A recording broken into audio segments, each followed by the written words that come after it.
How's it going, everybody? This is the Nitty Gritty. My name is Chad. With me, as usual, is Leonard. This is a show about wrestling, and we are presenting another edition of Fever Dreams. This is Fever Blast number 2, and this will be our standard format. And if this is your first time tuning into Fever Dreams, basically what we do is we have various lists of wrestling names. We have tag teams, managers, single stars, gimmick matches, female talent, so on and so forth.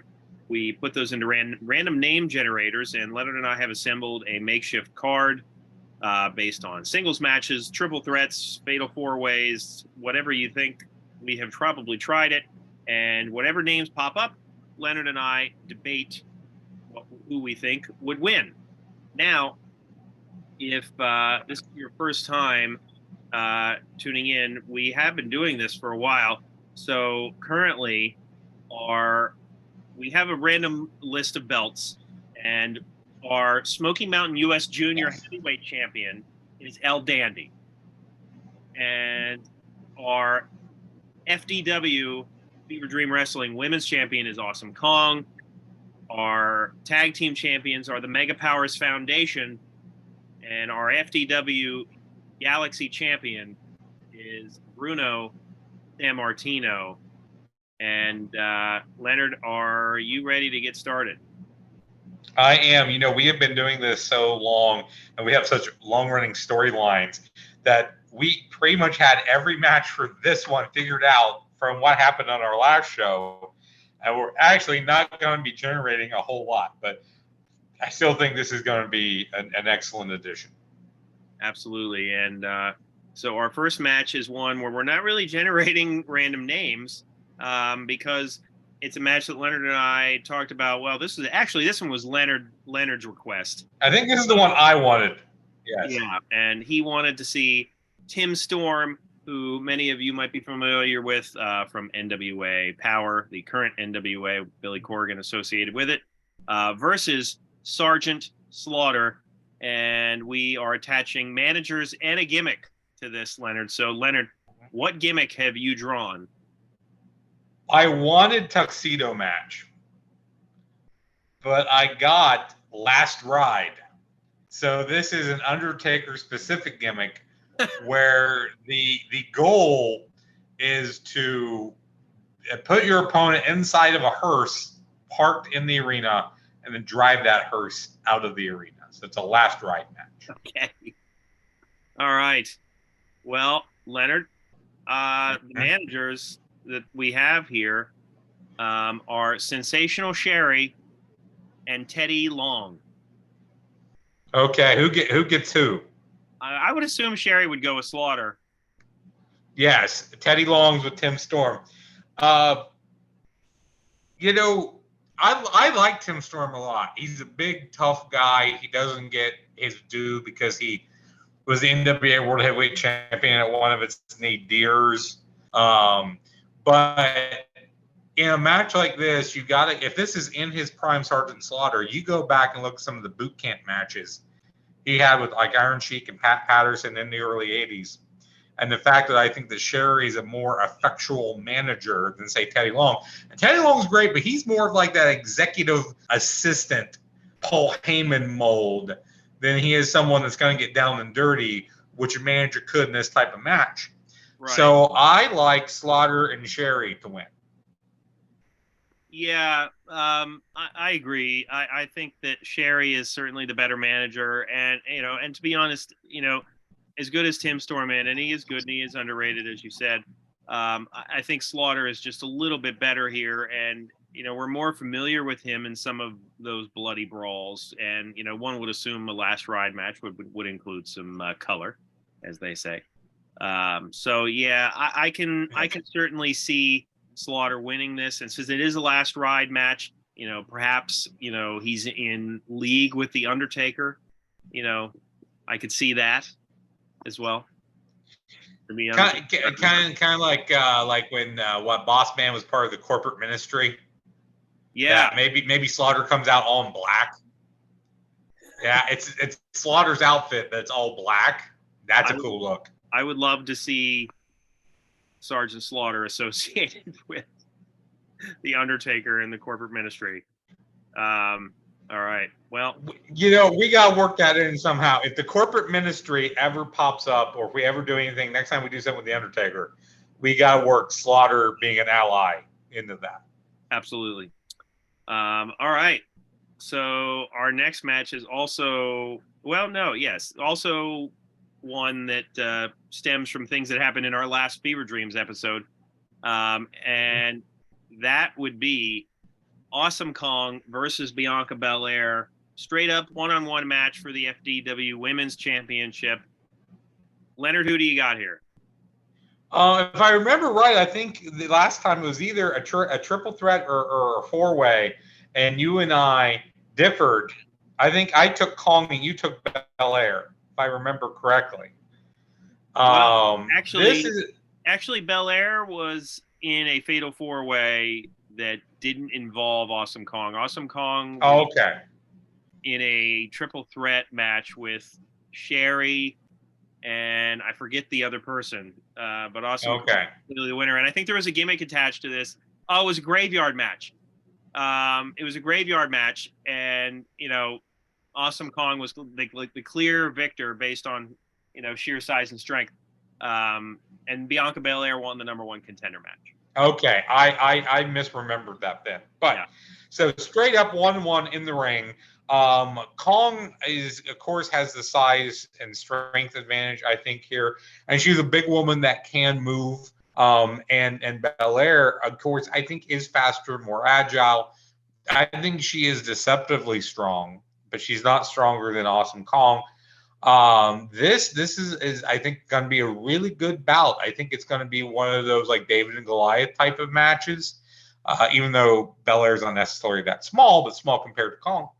I am leaning toward Awesome Kong at this moment. Yeah, we're just like a few years of a gap off between this match that could have been a reality, really. Yeah.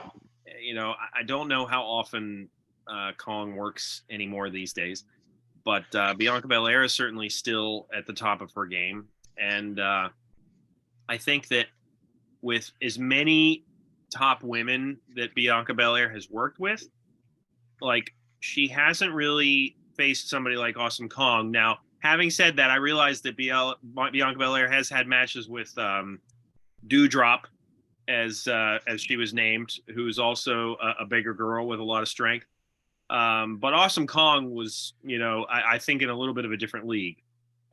So I think that this would be a good match, and I think that it could be a good story. If someone were to write this story, I think that it could be really well done. It would be hard to, put Belair as the underdog necessarily, but against Kong, you could make that work, I think. So yeah, I'm leaning more towards Awesome Kong here too. I think it's a close match. But yeah, I see Awesome Kong winning by a hair. Okay, so we both agree with that. Kong, but close. I think that's fair enough. Yeah. And our next match, Leonard, is for the Smoky Mountain Wrestling U.S. Junior Heavyweight Championship. El Dandy versus somebody who won in a dark match against the $1 Million Corporation version of Nikolai Volkov. The rookie Kurt Angle defeated Nikolai Volkov in a dark match and earned his spot here in the Smoky Mountain Wrestling U.S. Junior match, triple threat, and a random name whom Leonard has generated. Yes, and I think it fits well. This is a guy that I think would be in the picture for the U.S. Junior Heavyweight title. It's Low-Ki. Oh, wow. Okay. Wow. That would see, Low-Ki and Kurt Angle in a match would be interesting by themselves. Mm-hmm. But the fact that this is a triple threat, you have an interesting mix of styles here. The question that'll come up, anybody listening, is, do we think a rookie Kurt Angle is good enough to best both of these guys? And I mean, based on the fact that we are calling it rookie Kurt Angle, which is an entire year, I would say Kurt Angle wins this. Really, you're going with rookie Kurt Angle over. See, I was going to make the argument that if it was just about any other version of Kurt Angle, that he would be low key. And again, I am no one to doubt El Dandy. El Dandy, I think, holds his own in this match. I think El Dandy and Low Key are going to be the guys doing the high spots here. Well, I was going to argue that Low Key in his prime could beat rookie Kurt Angle, and that's the only version of Kurt Angle he could beat. But one of the best rookie years ever, a guy who just totally got it almost out of the gate. And so while I don't shed a tear over El Dandy or Low Key losing here, it doesn't mean that much to me is what I'm saying. I will go with you and say that Kurt Angle is our new Smoky Mountain Wrestling U.S. Junior Heavyweight Champion. And you know what? We could have a one-on-one match, later date gimmicks, managers, Low Key and Kurt Angle. I think we could make that work. Put it on the list. Absolutely. I will forget shortly after this is done, most likely. But in any event, our next match is for the FDW Tag Team titles, the Mega Powers Foundation, Terrence Bollea and Randall Poffo with their manager, Elizabeth Hewlett. Just because, Okay. That's how we do things here. And they are going against a team that they faced in a previous Fever Dreams way back when, the Hollywood Blondes. And because this was a match that we've already seen, I attached a gimmick to it. And I get to draw the gimmick, and the gimmick is something that neither of these teams would ever consider doing, which makes it fun. Scaffold match. Close. Okay. A Clockwork House of Fun match. Ah, Jesus. We had this once before. Yes. So let me refresh everybody's memory. Yeah. Who doesn't Explain know it. This was a Raven idea in TNA, and there are poles erected around all the ring posts and a chain linking those posts, and there are various weapons hanging from the chains, and I guess potentially at one point there could be sides of a cage around one of the sides of the ring as well. Now, the first incarnation of this match, I guess there was a Raven's perch that you had to throw people into two tables. But eventually, this match just became a false count anywhere. So that's what we'll do here. We'll just do this false count anywhere match between the Mega Powers Foundation and the Hollywood Blondes. And I already know who I'm going with here, Leonard, but go ahead. Okay. I look think like your I head lean hurts to picturing this. Yes. Trying to figure out the rules of the damn match hurts my brain. You know what? I lean towards the Mega Powers Foundation. One, they're not jobbing to the Hollywood Blondes.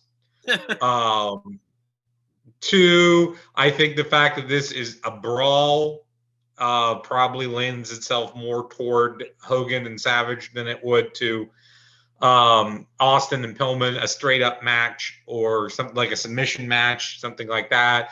2 out of 3 falls. The Iron Man tag, something like that would favor them. But I think this favors the Mega Powers Foundation. And thinking about this match, I get flashbacks of Savage as Bonesaw McGraw in the Spider-Man movie. Absolutely. Because that was a cage, and I believe there was like weapons or something hanging from the cage. Yeah, it seemed like a large cage in that movie. The idea of Pillman and Savage going up against each other, and then of course Hogan and Austin, which has been talked about to death.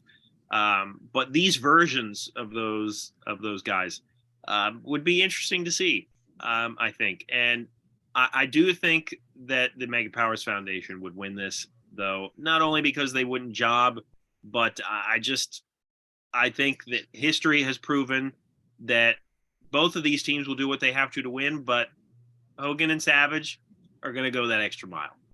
Absolutely. Yes. They are going to go. And you know what? I think the computer is hanging from one of those chains.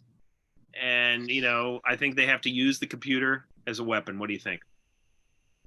Yes, that's how the computer tells them how to win, and it says, Right. "Use me as a weapon," is what it says on it. Yeah. So, I think we may have to review for some people that how this started out. I don't remember exactly, but it turned into some sort of conglomeration of the Mega Powers and the York Foundation. I think this is one where both of us were probably having a drink or two, and I think that based on the fact that we like the York Foundation, we just decided to create this tag team. Yeah, and we love it. They are probably one of our most successful creations and talents. They've held these belts for a while. Absolutely, and I don't see who's going to beat them, but they have been beaten before by Team Hell No. And yes, and then they won the rematch. They won the return. They won the rematch. All right, so Mega Powers Foundation still our reigning tag team. We're going to have to create an equally creative combination of guys. That's our own kind of spin to beat them. I think that's what it's going to take. So maybe it's the slaughter corporate ministry. That's I like it. Yeah, we're gonna work on the GI Joe the GI Joe ministry or of some sort. I love it. Let's go to our main event then. Our champion, Galaxy champion, is Bruno Sammartino, and he will be facing, based on, I believe this was like a 6-pack challenge of like random dudes. Something like that. And it was like Dick Murdoch and Ole Anderson and like just really random guys. I'm pretty sure 911 from ECW is in this. Yes. So Vern Gagne ended up winning that 6-pack challenge. And I think this makes for actually a good setup and a good main event, which is Vern Gagne versus Bruno Sammartino. I don't think these two ever faced each other. Why would they at this point? I looked it up, and the only thing I found was a picture of Bruno, Vern, and Andre the Giant standing in a locker room together. Absolutely. And I think Andre could be the special enforcer. So yes, but that's the only thing I found. I looked this up, but I don't believe they ever wrestled aside from other, fantasy wrestling combos like this. So we're going with, though, peak Vern and peak Bruno. So Leonard, what do you have here? Well, Bruno's got the champion's advantage. I think Vern, it may be the better mat wrestler, but I think Bruno has the power. And I think Bruno wrestles a bit more of a modern style than Vern, because Vern, and when I say that, it's like 1970s versus 1950s as far as the styles go. I think this is a good match. I think this is a long match. I think these are one of these old school 60-minute Broadways. I could see this going a 60-minute Broadway with Bruno retaining on that. But if you have to nail me down, somebody gets a pin, someone gets a submission, I'm going to stick with Bruno. Yeah, I do think that this could be a draw. Based on the mat wrestling alone. There were a lot of Broadways in Vern's time, a lot of 2 out of 3 fall. One person wins each fall, and then it goes to a draw. But I do think that this would be a good match. And even though they're different styles, more of a power wrestler versus a mat wrestler, I do think that these two would match up well. I don't know. I just see them kind of clicking. So I think this would be a good main event. And but based on power alone, and you gotta have Bruno keep the belt here. I don't think Vern is like good enough for us to put the belt on him here. I just don't see it. No. Politics are getting in the way of Vern, and the powers that be are deciding that he doesn't win here. Right. We are not the AWA. He does not have any stroke with us. That's true. All right, so Bruno is still our champion, and Leonard, I have assembled a random dark match. Hit me. And this is a good one. It is Matt Hardy version 1 versus the WWF Championship version of the Iron Sheik, versus Oh, versus Bill Goldberg, the Bret Hart concussion version of Bill Goldberg. hey. So that specific match, Bill Goldberg. The match where he like damn near kills a guy. Yeah, that version. Okay. That's the version of Bill Goldberg that you're getting. So yeah, that requires a drink of water for sure. You got to collect your Well, I thoughts. think. Yes. So, wow, what a random assortment of guys here. You know what? I'm going to go out on a limb here, Leonard. Like, we're dealing with a very specific version of two characters, but we are dealing with the WWF Championship version of the Iron Sheik. The guy who was not long away from, being a bodyguard for the Shah of Iran. Like, this was like powerful peak Iron Sheik. I see him taking those weights that only he could do, and the Iranian clubs, yes. Right, beating the hell out of Bill Goldberg. I see the Iron Sheik winning this all day. That's what I see. See, and the thing is, if you go back even prior to that, like Sheik in the mid to late 70s was like ripped as hell. Right. Like, you find old pictures of him, and he was even in better shape than he was in '84. And of course, he would get more out of shape as time went on. Right. But this is, as far as our generation goes, and probably the height of his popularity, notoriety, this is the Sheik that you're talking about. And again, this is like a few weeks from late '83 to early '84 that he had the title. Matt Hardy version 1 is like probably my favorite version of Matt Hardy. I love that. Even with broken Matt. So, but this is a guy who I don't think necessarily hangs with the other two here. I think Matt Hardy gets concussion. Yes, I was about ready to say Matt Hardy is the one who gets the concussion in this match. So I think Goldberg concusses Matt Hardy. He's out on the floor while the referee's checking on Matt. The Iron Sheik nails Goldberg with the club. He gets a concussion, and the Sheik wins. That's how the fans go home, with the Sheik knocking out Bill Goldberg with the Iranian clubs. Now, here's the thing: does the Sheik earn a title match? That's a good question, because then you have Kurt Angle, rookie version, who could turn in his Smoky Mountain belt for a title shot. That's true. I forgot that we allow the random belt owner to turn that in for a title shot. Is anybody keeping up with these rules anymore? I don't know. But we have fun nonetheless. Yeah. I don't think we have these written down anywhere. We just remember stuff as it comes up. Yeah, absolutely. So we're in agreement. The Iron Sheik wins and potentially gets a title shot. But if we were to give the Iron Sheik a title shot, we would have to attach managers or a gimmick or something. I think it needs to have a gimmick, because I think we would both agree that Bruno beats Sheik all day long in a straight up match. In a straight up match. But I think it's a good match. Yeah. And you know what? One that, it was probably a few years, but they weren't too far away from each other anyway. So. No, yeah, they probably did work. I would have to look, because Bruno was still working in the early '80s, just sporadically when Sheik was there. They house show probably. I can't remember anything significant, but yeah. They might have done a house show. Yeah, we'll have to look that up. So anyway, let us know what you thought of this. And we always have fun doing Fever Dreams. If you think that our picks were wrong, please let us know. And check out our other video: Segment Surgery, Random Match Reviews, Stupid Questions, What's That Card? We are also available wherever you listen to podcasts. Hit the like button on our YouTube videos and subscribe to our content. All of your help and support goes towards this show growing. So thanks for everybody tuning in. And for Leonard, my name is Chad. We will see you next week. And Alexa, we'll see you out.